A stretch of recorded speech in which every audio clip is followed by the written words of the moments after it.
you said what happens in Vegas stays in Vegas, gives people an excuse to do stupid things. And when we're talking about with regards to the women, what we're really talking about is for them to be promiscuous and not feel like they're being judged, and also to engage in this behavior among strangers so that when they go back to their small town or whatever city they're from, they don't have to have people looking at them like, oh, I saw what you was doing in the club. Or they'll just act messy. I used to work front desk at a major Las Vegas hotel, and I used to work overnight. Ooh. So I saw a lot of just like drunk, messy people in the lobby, just falling all over themselves, like trying to climb certain statues that we had. A mess. And the funny thing about Las Vegas, it being a place that's based on hedonism, if you're in the casino gambling, you actually get to drink alcohol for free. So people are surely over consuming, getting what you might call white girl wasted.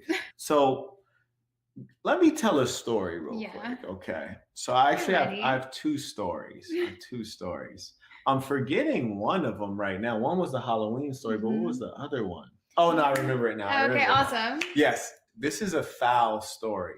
And this is something that I even felt like I was taken advantage of by this female. Oh, damn. Yeah. She did you dirty, huh? You let me know. Okay. You let me know. Okay. So long story short, my buddy Mark, who actually was at the conference, and he gave the talk on like how to sell things on Amazon and also how to figure out which product you can sell. If you don't have any ideas on products, how to figure out like what product to sell. Yeah.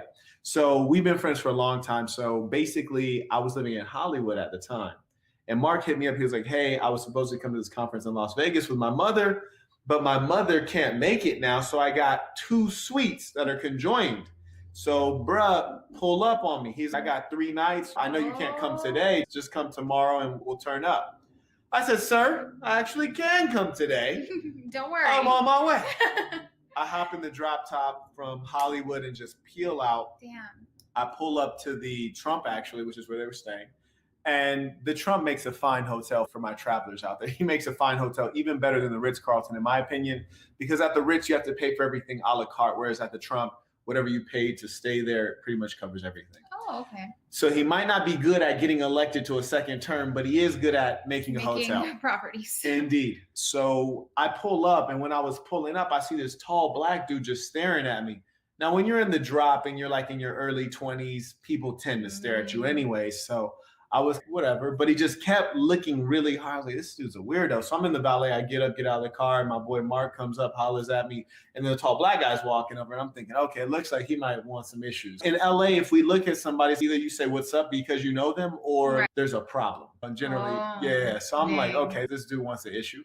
So he walks up, he's, what's up? And I was like, what's up? He's, quack, you don't recognize me? Oh. And then I realized it's my friend from middle school. At the time, I was 4 inches taller than him, and now he's 7 inches taller than me. Dang. He's a professional basketball player. Wow. Right. So anyways, he gives me a hug and all this stuff, and he's, yeah, man, I'm out here with my girlfriend. It's my birthday. I was like, happy birthday, bruh. And so he turns and calls his girl over and introduces me to his girl. And he tells her, like, hey, this is my man from my hood. Like, you got to let me hang out with him one time tonight. So she's like, yeah, for sure. So anyways, long story short, that night we all go out. Me, the homie, and Mark, which is a funny group. But anyways, we go out, and it was the Halloween weekend.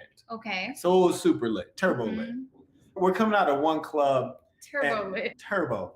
We're coming out of one club, and the homie sees this female that he's attracted to. So he goes up and starts hollering at her. We're falling back, letting him do his thing. She's with a couple friends, so we come over, run a little bit of interference. And it turns out very quickly, one of the friends says, hey, I just want to let you guys know I'm a lesbian. I was like, are you a whole lesbian or like part of a lesbian? What are we dealing with here? Are you bisexual? Can we function? Or you're strictly licky? Anyways, she says, yeah, no, only the seafood dishes for me. I was like, okay, cool.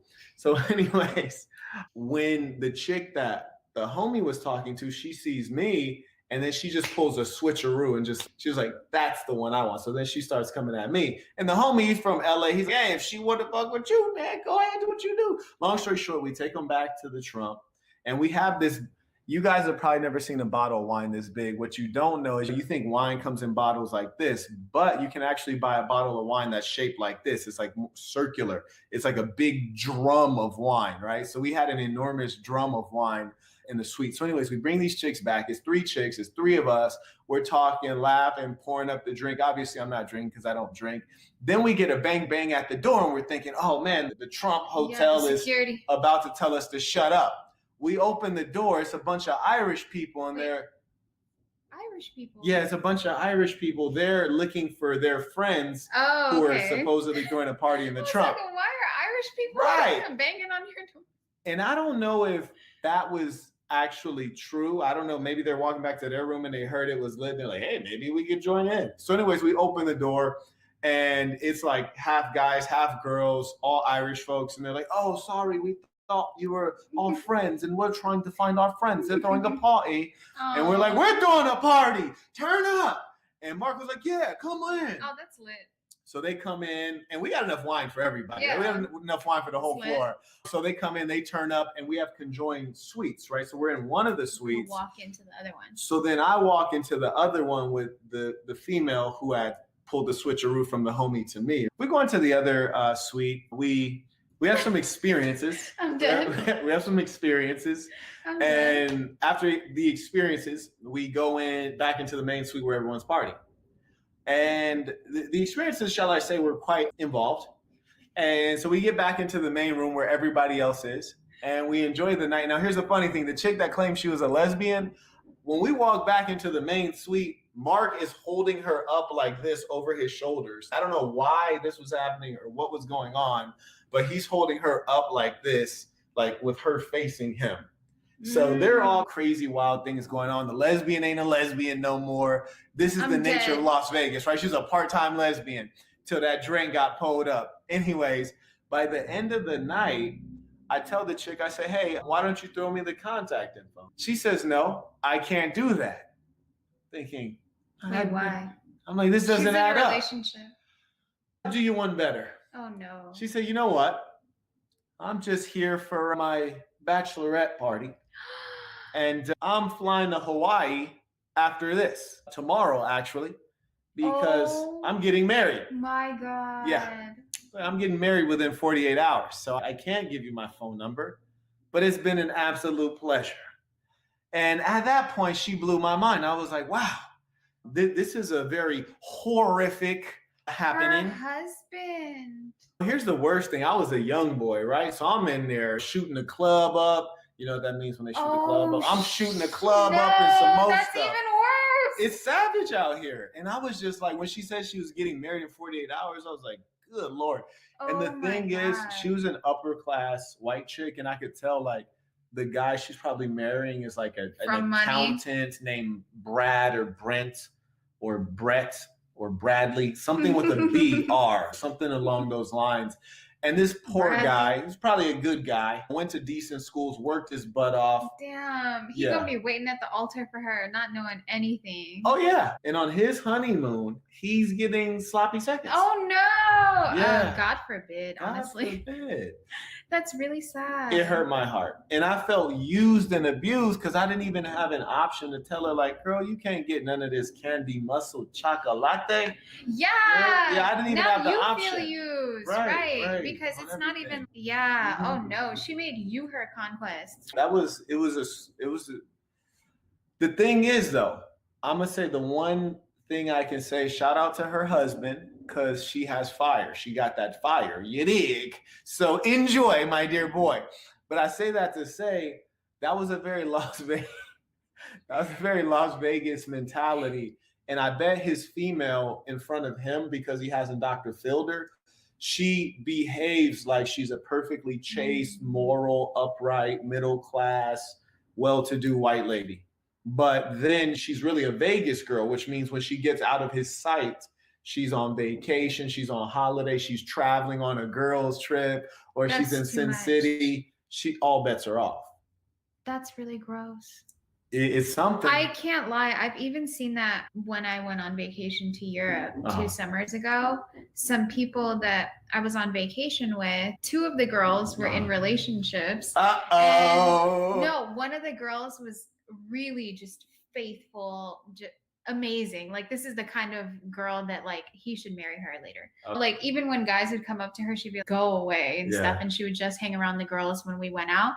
But she was best friends with the other girl who's also in a relationship, and they ended up having a fight, and the girl ended up crying because her best friend, she saw her cheating on her boyfriend. So her best friend ended up crying like, how could you do this to him?